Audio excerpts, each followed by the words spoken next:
آخر حاجة وصلنا لها الحلقة اللي فاتت وهي إن أهل جو كانوا هيشوفوا ميري خلاص وهيتفضح قدامهم قبل ما قرايب جو بقى بياخدوا بالهم بيشاور لها من بعيد إن هي تمشي، فبتكون زي العبيطة مفكرة بيسلم عليها. بعد كده بتدرك المصيبة اللي هما فيها وبتجري على طول والهبلة بتوقع تليفونها على الأرض. ساعتها جو بيقدر يلهي أهله وبياخد الراجل وبيمشي، وأهله بيكون واضح كده إن هما مخبيين حاجة عليه يعني ومش عايزين يقولوله هما جايين هنا يعملوا إيه. بعد كده لما بيطلعوا بالعربية شوية بيكون تليفون ميري بيرن وهي مش عارفة تجيبه بسبب ان هما واقفين، وبتكون مدارية نفسها بطريقة غريبة قوي انها بتستخبى في بيت الكلب. فساعتها قريبة جو بتلاقي ان تليفون ميري بيرن، فبتنزل علشان تشوف ده تليفون مين دوت اللي هما سايبينه هنا. فبتلاحظ رجل ميري اللي محطوطة في بيت الكلب، فبتفكرها مجنونة لان ميري بتكون بتعمل حركات شبه الزومبي كده وغريبة اصلا. فساعتها ميري بتاخد منها الموبايل وبتجري على طول. بالليل وهي بتكلم جو بيتكلموا على الموقف اللي حصل الصبح ده وبتسأله هما مين دول، فبيقول لها ان دول قرايبه يعني وكان هيحصل مصيبة لو فكروا اتجوز. وبعد كده بيقول لها اهم حاجة ان انتي مش قاعدة في الشقة دلوقتي علشان الراجل ما يعرفش ان احنا مش متجوزين بجد.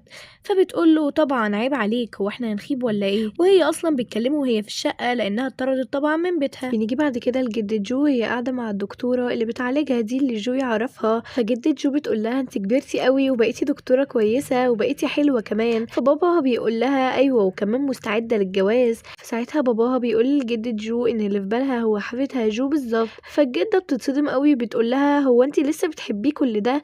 امال ما بتلمحيلوش ليه يا بنتي؟ فجين بتسألها اذا كانت موافقة اصلا انها تتجوز حفيدها ولا لا. فبتقول لها طبعا هو انا هلاقي زوجة ليه احسن منك. فساعتها بتقول لها خلاص انا هبدأ المح له بقى. بنيجي بعد كده لجونج اللي شغالة مع جو في الشغل، وبنعرف انها بتحاول تتقرب منه كده شوية وبتخليه يعزمها على قهوة وعيش من المخبز بتاعهم. بعد كده بيدخلوا للشغل مع بعض وساعتها جو بيشوف سو فبيقول له عاوزك في كلمتين كده يا صاحبي. فبياخده على جنبه وبيكلمه في موضوع الاتفاق اللي كان بينهم اللي هو بتاع الصفقة ده.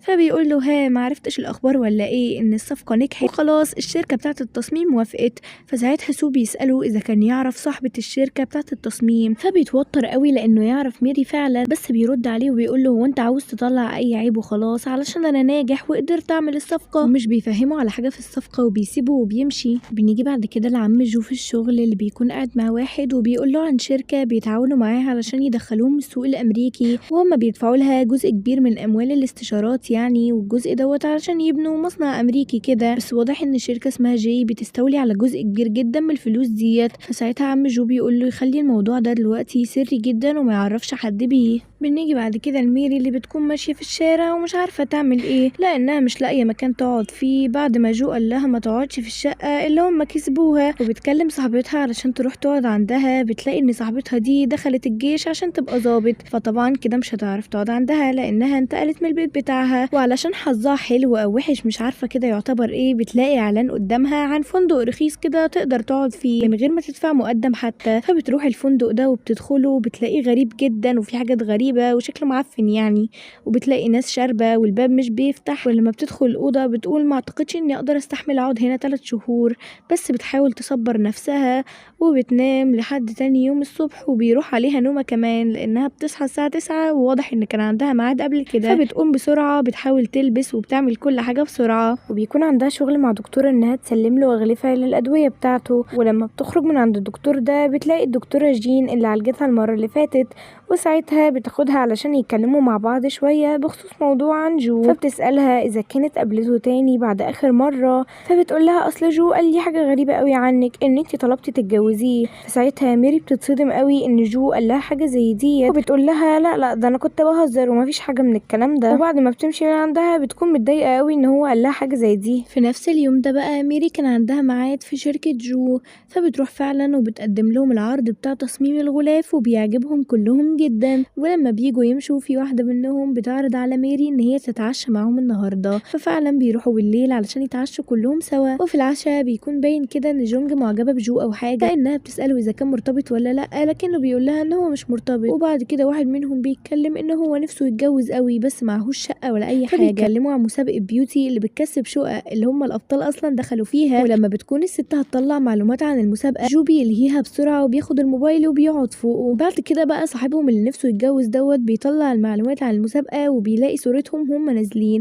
بس لحسن الحظ ان هم كانوا مغيرين اساميهم ومش مبينين وشهم فمش بيعرفوهم، بس بيحسوا ان هم مألوفين شوية. فساعتها بقى جو بيحاول ينقذ الموقف قبل ما يعرفوهم، وبياخد موبايله ويقعد فوقه هو كمان. وبعد ما بيقعدوا ياكلوا شويه مع بعض، ميري وهي في الحمام واحده من فريق جو بتقول لها ان هي اللي تدفع بقى النهارده، ففعلا بتخرج من الحمام علشان تدفع، بس كل البطاقات بتاعتها بتكون مش شغاله وكل الفلوس اللي فيها خلصت. ساعتها جو بيجي وبيدفع هو وبيقول لهم مش لازم يعني ان هي اللي تدفع. وبعد العشاء بيكونوا هم عايزين يكملوا لسه ويروحوا مكان يغنوا فيه ويكملوا السهره، وبتكون ميري رايحه معاهم، بس جو بيشدها علشان ما تفضحهمش وبياخدها معاه علشان يوصلها. في العربيه بيقول لها في حالتك ديت انا خدتك علشان ما تفضحينيش. فميري طبعا ما بتكونش في وعيها، بس بتكون في دماغها يعني بتفكر ان هو اصلا اللي بيفضح الاسرار مش هي، بأمارة انه قال للبنت صاحبته دي ان هي قالت له انها عاوزه تتجوزه. بعد كده جو بيوصل ميري للمكان اللي هي ساكنه فيه، وساعتها جو بيوصلها فعلا لحد اوضتها، بس بيلاحظ ان الراجل صاحب الفندق بيكون بيبصلها نظرات غريبه كده،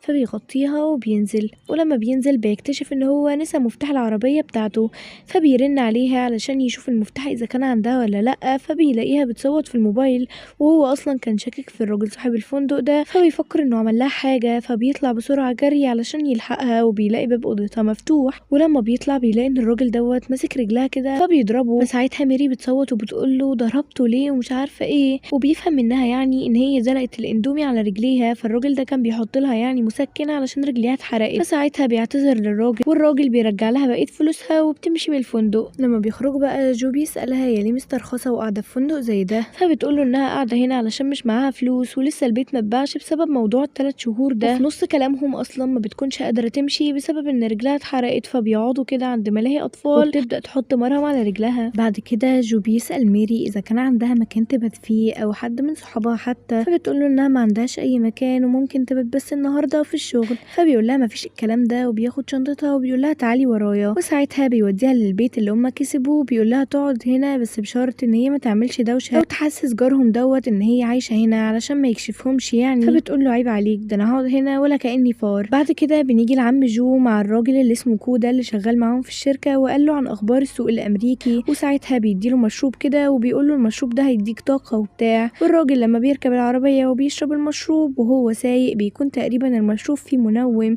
وبيعمل حادثه جامده جدا لانه بينام على الطريق غصب عنه وبيتوفى. بنيجي بعد كده لميري بقى اللي بتصحى الصبح وهي رايقه خالص في الشقه الجديده، وبسبب ذكائها ده وهي طالعه تتمطع في البلكونه بيكون الراجل جارهم هيشوفها بس بتستخبى بسرعه. بنيجي لجارها اللي من شركه بيوتي ده وهو مع مديره وبيقول ان هو لازم يزور الناس اللي كسبوا البيت دوت الاسبوع الجاي، وفعلا بيتواصل مع ميري وبيقول لها ان المدير بتاع بيوتي هيجي يزورهم الاسبوع الجاي. فميري بتقوله طيب هشوف مع جوزي الميعاد اللي يناسبنا وهنقول لك، وطبعا بتكون مش عارفه تعمل ايه. بنيجي بعد كده لجدة جو اللي بتتصدم قوي من وفاة كو، وبيكون عم جو بنفسه اللي قايل لها، وكمان عامل نفسه زعلان عليه على رأي المثل يقتل القتيل ويمشي في جنازته. وعم جو فعلا بيروح وبيقعد يعيط في الجنازة كأنه متأثر قوي. بنيجي بعد كده لميري بالليل وهي نايمة وبيكون في دبانة مضايقاها شوية، فبتحاول تقتل الدبانة ديت، ولما بتقعد تسقف كتير النور بيفتح، فبتتخض قوي لحسن جارهم يعرف ان هي في البيت ولا حاجة، وبتحاول تقفل الأنوار بس بتنيلها أكتر، وبتفضل الأنوار تفتح وتقفل.